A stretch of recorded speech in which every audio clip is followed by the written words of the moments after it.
Op gets pregnant and makes plans to medically terminate the pregnancy, but her best friend steals her termination pill to save the baby because she had a vision that it would cure Ebola.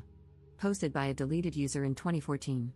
Since Op's account has been deleted, the title to find this post is, "My roommate and best friend threw out my termination pill and has generally gone insane. I have no idea what to do." My best friend Sarah, 20F, and I, 21F, have been friends since she was a freshman and I was a sophomore in college, about 2 years since I met her.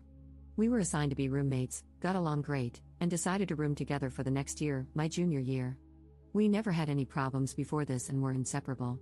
We are even in the same sorority and have the same major, nursing. A few weeks ago, I found out I was pregnant by my boyfriend Harold, 22M. We've been dating for a year and a half, and he's a wonderful man. We discussed what to do and decided that termination was the best choice for both of us. I opted for a medical termination, and since Harold couldn't drive me to the clinic because he had a final, Sarah agreed to go with me. Sarah was originally very supportive and held my hand as I took the first pill in the office. She was in the room when the doctor explained that I should take the second pill after 24 hours and that I would need to do it at home. Harold came over after his final to keep me company and spent the night. After a night of cramping and bleeding, I woke up yesterday morning to find that the second pill was missing from its pack. I had placed the pill on my nightstand so that I wouldn't lose it. The pack was still there, but the pill was gone. Sarah is the only one with access to my room. We have separate rooms but share everything else. I asked Harold if he had touched the pill, and he said no. Why would he, if he doesn't want this child any more than I do?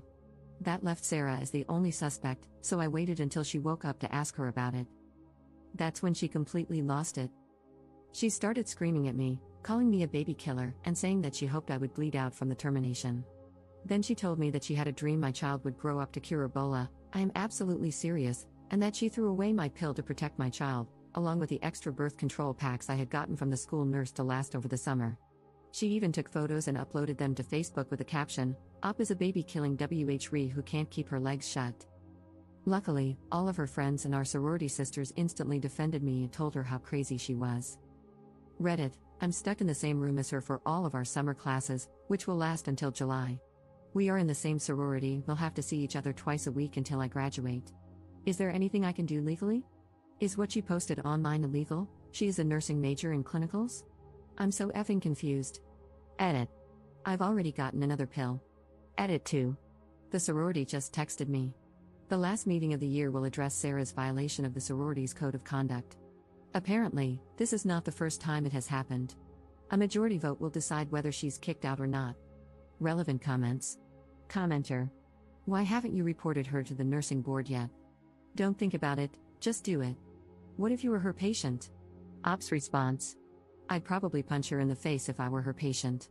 The only reason I'm hesitant to report it to the nursing board is that I'm also a nursing student, and there might be significant backlash. Her actions have proven that she is incapable of keeping medical information private and unfit to be a nurse, so I might send it to the state board so that when she applies for her license, she will be denied.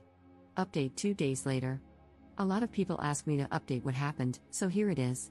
The mods originally removed this update due to the 48-hour update rule, but enough people ask me to post this that I will, and then I can finally delete this account.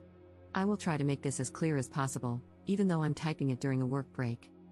Immediately after I posted on Reddit, many of you gave the same advice: report her to the nursing board, residence life, the nursing department at our college, the police, the sorority, and her parents.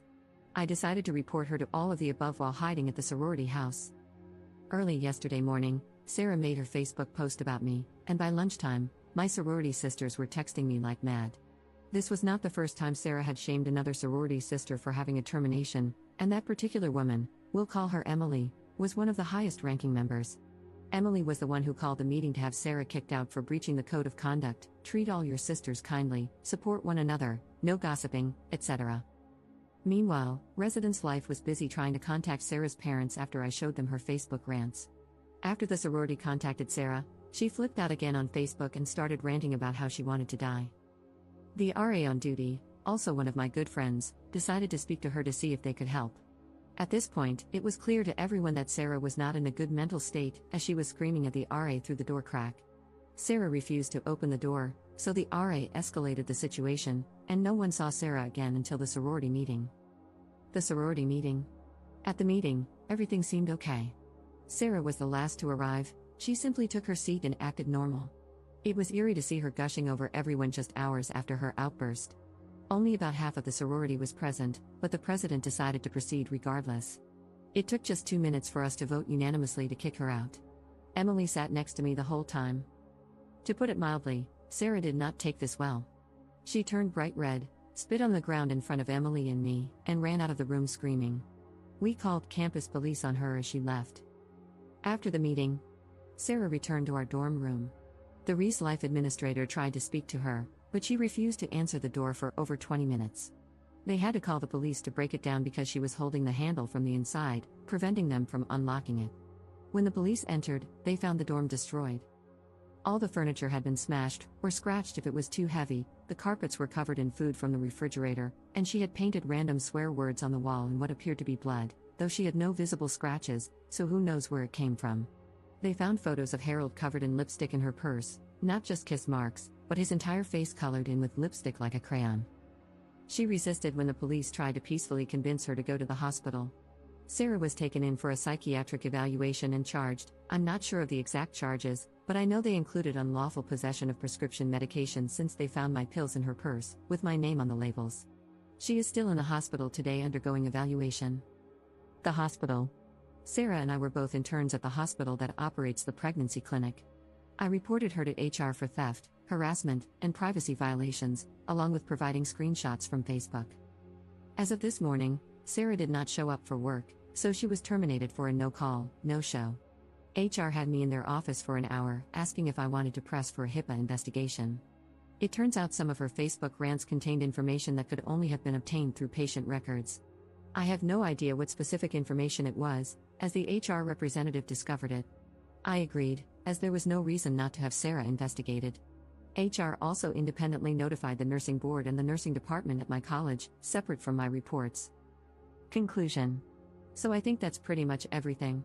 Sarah has been arrested and charged, kicked out of the sorority, fired from her job, removed from the dorms, and reported to the proper authorities multiple times. I still care for Sarah with all my heart because I recognize that she is severely mentally ill.